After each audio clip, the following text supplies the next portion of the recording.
Bon, Philippe Rouin, informar. Qui suis-je?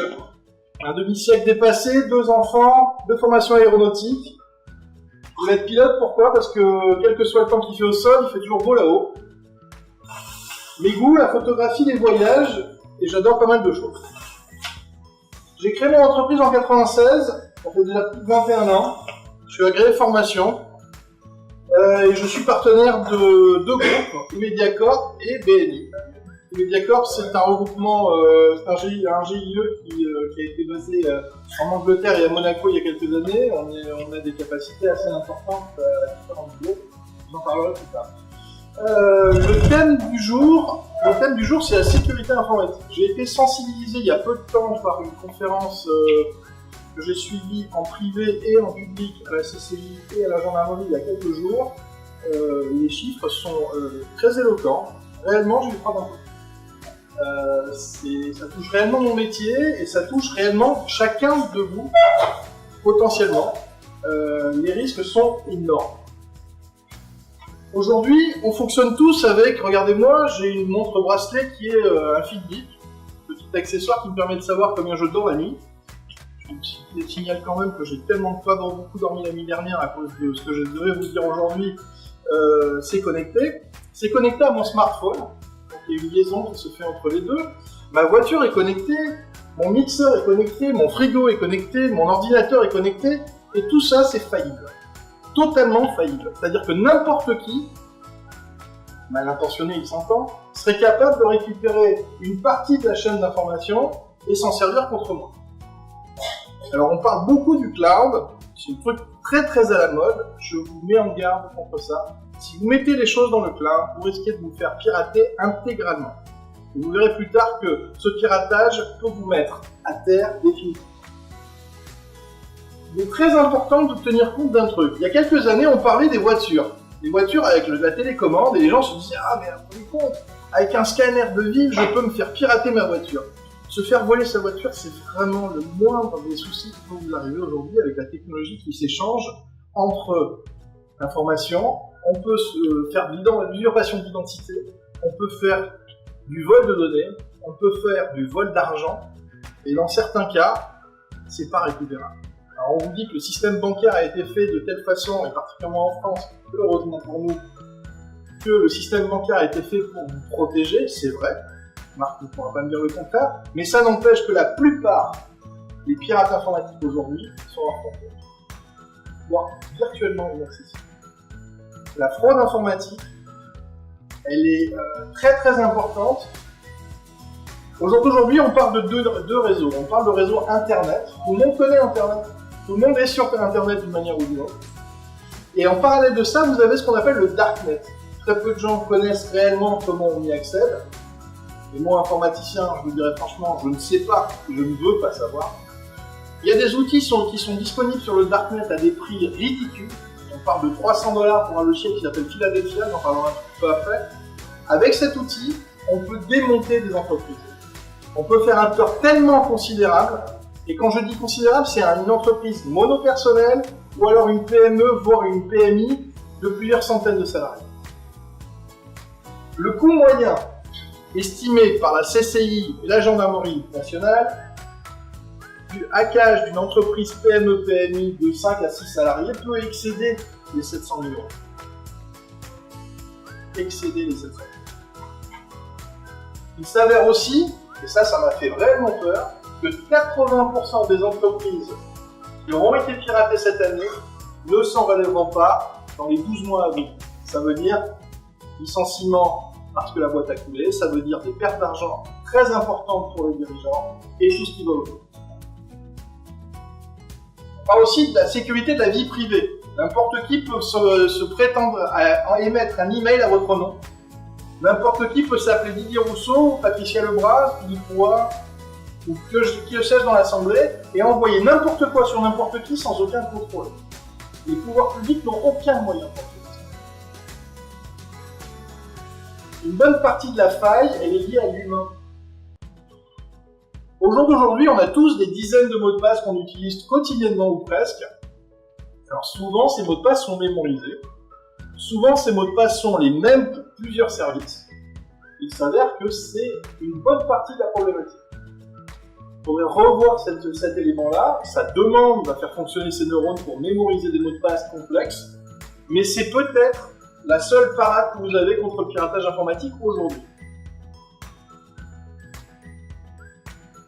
Dans Internet, donc, vous avez deux parties. La partie Béni oui, Facebook, Twitter, j'en passe des meilleurs. Et puis après, vous avez les petits gars qui sont en Russie, ou qui sont en Chine, ou qui sont au Moyen-Orient ou ailleurs, qui vont essayer de vous torpiller tout ce que vous avez, que ce soit vos économies ou votre crédibilité. Ils vont se faire passer pour vous et vous dénigrer. Alors ça peut être que dénigrer, mais si c'est pour voler la totalité de vos données, en faire un usage délictueux, et vous mettre sur la paille parce que derrière vous récupérez des procès pour d'autres problèmes que j'évoquerai après, réfléchissez-y à deux fois. Est-ce que vous connaissez le phishing? C'est un très très à la mode. Le phishing en clair, c'est se faire passer pour quelqu'un d'autre, on l'a compris. Ça fonctionne assez couramment sous forme de spam. Le spam étant des courriers théoriquement non désirés. Plus grave, le ransomware. Qu'est-ce que le ransomware? Je parlais tout à l'heure d'un logiciel du Darknet qui s'appelle Philadelphie. Pour 300 $, n'importe qui connaît le Darknet peut acheter une licence d'utilisation d'un logiciel. Et c'est un peu comme ce qui est marqué sur les paquets de cigarettes que vous utilisez certains. Fumez-tu, bah là, utiliser ce logiciel peut vous encourir des ennuis. Et ça n'empêche qu'avec 300 $, vous pouvez mettre n'importe quelle entreprise à faire. Il suffit d'envoyer un email mal reçu, et tout d'un coup, la totalité des fichiers qui sont autour se cryptent. Et là, on vous dit, vous me donnez 3 500 €, 25 000 €, 200 000 € et je vous donne le code. La gendarmerie vous dit, ne payez pas. La gendarmerie vous dit, venez déclarer le sinistre. Il n'y a pas de ça. Moi, j'ai une cliente avocate, 61 ans, et était à 1 an de la retraite. Elle me fait venir parce qu'elle pensait avoir des sauvegardes, alors qu'elle avait été hackée. La sauvegarde n'a pas fonctionné parce qu'elle ne savait pas ce que c'était une sauvegarde. En détail. Ça n'empêche que tout ce que j'ai pu lui faire, c'est de lui offrir des punaises. Elle a perdu la totalité de ses données. Toutes les procédures qu'elle avait en cours étaient réduites à quelques archives papier qu'elle avait imprimées, mais tout ce qui était en cours était mort. Aucune possibilité de récupération. On parle maintenant d'une nouvelle norme, c'est le RGPD. C'est le règlement général sur la protection des données. À partir du 25 mai, on est le 23 aujourd'hui, à partir du 25 mai, je m'excuse, je vais dépasser un petit peu. À partir du 25 mai, vous allez être tenu d'avoir une comptabilité exacte de l'information qui va circuler à travers vous. J'entends par là votre carnet de contact email qui contient des informations. J'ai le contact de Yannick Lipari. Yannick Lipari sera en mesure de me demander des comptes de ce que je fais avec son contact.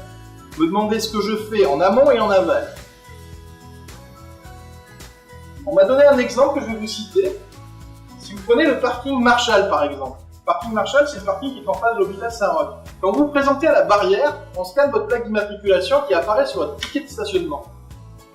Quelle est l'utilisation qui est faite de cette numéro d'immatriculation? Vous n'en savez rien. Vous n'avez jamais donné votre consentement et pourtant on le fait malgré vous. Vous êtes en droit d'aller voir le parking et de leur demander de justifier le passage, de justifier l'usage qu'ils font de votre numéro d'immatriculation et toutes sortes de choses. Ce RGPD, c'est une législation qui est européenne. Vous allez être tenu pour responsable de donner toute l'information qu'on pourrait vous solliciter à partir du 25. Et c'est comme la notion du don d'organes qui nous dit non-consent. Vous êtes tenu et obligé de répondre aux injonctions qui vous seront données à partir du 25. 25 minutes. C'est censé renforcer le droit des personnes, ça émane de la Commission Informatique et Liberté, et globalement, ça touche tout le monde. Quand je dis tout le monde, je ne parle pas forcément du magnétiseur ou de l'expert comptable, je dis tout le monde. Il va falloir vous responsabiliser et connaître un petit peu ce que vous allez faire des informations, et vous allez être tenu de tenir un peu comme un livre de police, en quelque sorte, pour pouvoir répondre à comment vous allez véhiculer l'information qui va passer un problème. Je prends par exemple l'expert comptable qui est là. Toute l'information confidentielle qui lui est transmise, il en est autant responsable que son propre client. C'est-à-dire qu'il n'est pas seulement responsable de ne pas divulguer l'information qui lui est donnée en tant que chiffre, mais toute information qui est liée au client de ses clients, il peut en répondre. Prenez l'assureur, toutes les informations privées qui lui sont communiquées, toutes les informations privées qui lui sont communiquées, il est autant responsable de ne pas les divulguer vis-à-vis de son client, mais tout ce qu'il sait de son client par rapport aux autres gens autour, il peut en être tenu comme responsable. Ça, c'est informatique et liberté. Alors, ce que je vous propose, moi, c'est un audit approfondi, des préconisations, des solutions, un tarif adapté, et je m'adapte aux PME, aux TPE et aux professions libérales. Informa, c'est aussi d'autres services, on va les passer rapidement, les interventions de maintenance, et ça vous connaissez, mes compétences, vous les connaissez certainement aussi. Mes types de clients, c'est plutôt des PME autour de 15 postes. Je vais vous donner des exemples précis. Certains d'entre vous m'ont déjà fait confiance, la liste n'est pas exhaustive. J'ai un bon niveau d'expérience, des qualifications toujours mises à jour, et je suis à votre disposition. Informa,